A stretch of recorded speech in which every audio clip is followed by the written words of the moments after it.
There's a man by the name of Captain William Swenson who recently was awarded the Congressional Medal of Honor for his actions on September 8th, 2009. On that day, a column of American and Afghan troops were making their way through a part of Afghanistan to help protect a group of government officials, a group of Afghan government officials who'd be meeting with some local village elders. The column came under ambush and was surrounded on three sides. And amongst many other things, Captain Swenson was recognized for running into live fire to rescue the wounded and pull out the dead. One of the people he rescued was a sergeant, and he and a comrade were making their way to a medevac helicopter. And what was remarkable about this day is, by sheer coincidence, one of the medevac medics happened to have a GoPro camera on his helmet and captured the whole scene on camera. It shows Captain Swenson and his comrade bringing this wounded soldier who'd received a gunshot to the neck. They put him in the helicopter, and then you see Captain Swenson bend over and give him a kiss before he turns around to rescue more. I saw this, and I thought to myself, where do people like that come from? What is that? That is some deep, deep emotion when you would want to do that. There's a love there. And I want to know, why is it that I don't have people that I work with like that? You know, in the military, they give medals to people who are willing to sacrifice themselves so that others may gain. In business, we give bonuses to people who are willing to sacrifice others so that we may gain. We have it back, right? So I asked myself, where do people like this come from? And my initial conclusion was that they're just better people. That's why they're attracted to the military. These better people are attracted to this concept of service. But that's completely wrong. What I learned is that it's the environment. And if you get the environment right, every single one of us has the capacity to do these remarkable things, and more importantly, others have that capacity too. I've had the great honor of getting to meet some of these who we would call heroes, who've put themselves and put their lives at risk to save others. And I asked them, why would you do it? Why did you do it? And they all say the same thing, because they would have done it for me. It's this deep sense of trust and cooperation.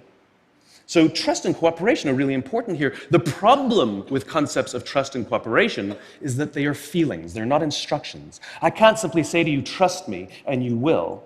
I can't simply instruct two people to cooperate, and they will. It's not how it works. It's a feeling. So where does that feeling come from? If you go back 50,000 years to the Paleolithic era, to the early days of Homo sapien, what we find is that the world was filled with danger. All of these forces working very, very hard to kill us. Nothing personal. Whether it was the weather, lack of resources, maybe a saber-toothed tiger, all of these things working to reduce our lifespan.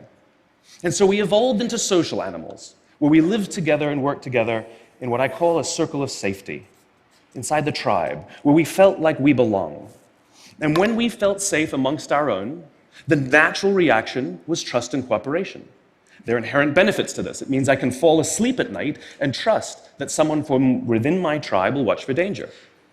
If we don't trust each other, if I don't trust you, that means you won't watch for danger. Bad system of survival.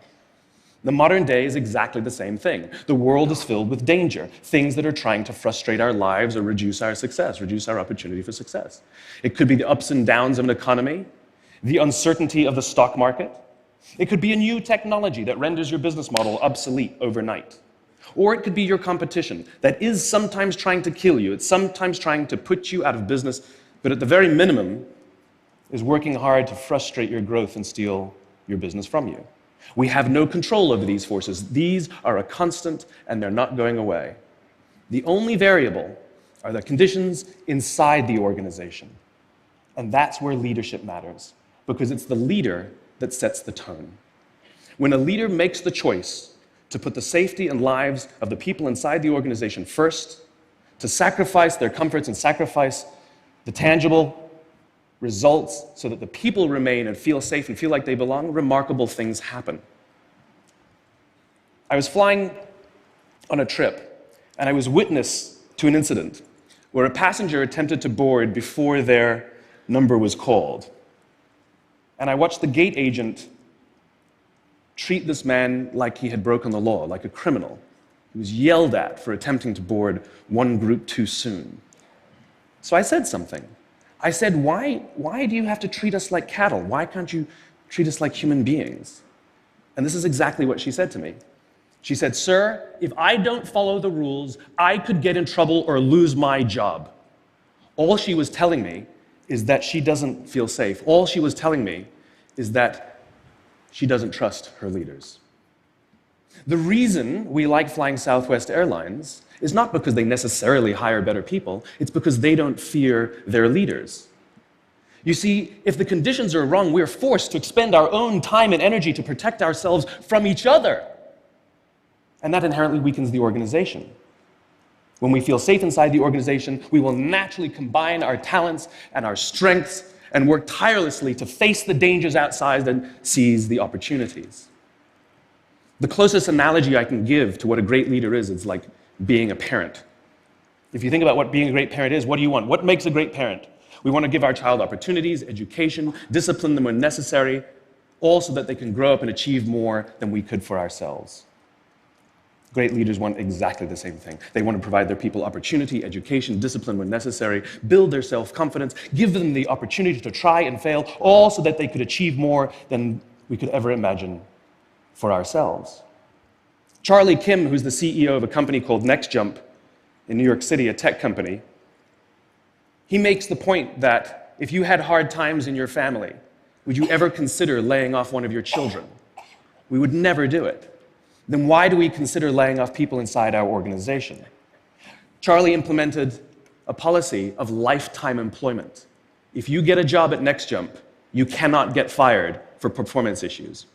In fact, if you have issues, they will coach you and they will give you support, just like we would with one of our children who happens to come home with a C from school. It's the complete opposite. This is the reason so many people have such a visceral hatred, sort of anger at some of these banking CEOs with their disproportionate salaries and bonus structures. It's not the numbers. It's that they have violated the very definition of leadership. They have violated this deep-seated social contract.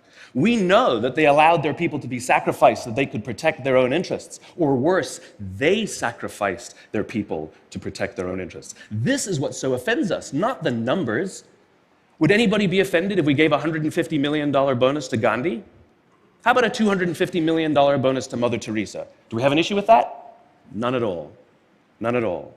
Great leaders would never sacrifice the people to save the numbers. They would sooner sacrifice the numbers to save the people.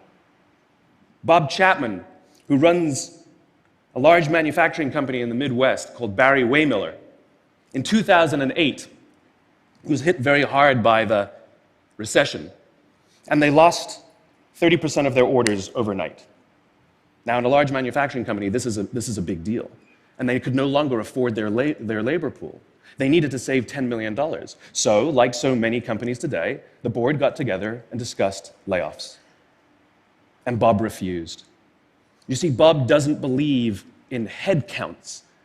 Bob believes in heart counts. And it's much more difficult to simply reduce the heart count. And so they came up with a furlough program. Every employee, from secretary to CEO, was required to take 4 weeks of unpaid vacation. They could take it any time they wanted, and they did not have to take it consecutively. But it was how Bob announced the program that mattered so much. He said, "It's better that we should all suffer a little than any of us should have to suffer a lot."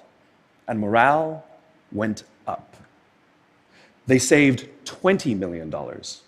And most importantly, as would be expected, when the people feel safe and protected by the leadership in the organization, the natural reaction is to trust and cooperate.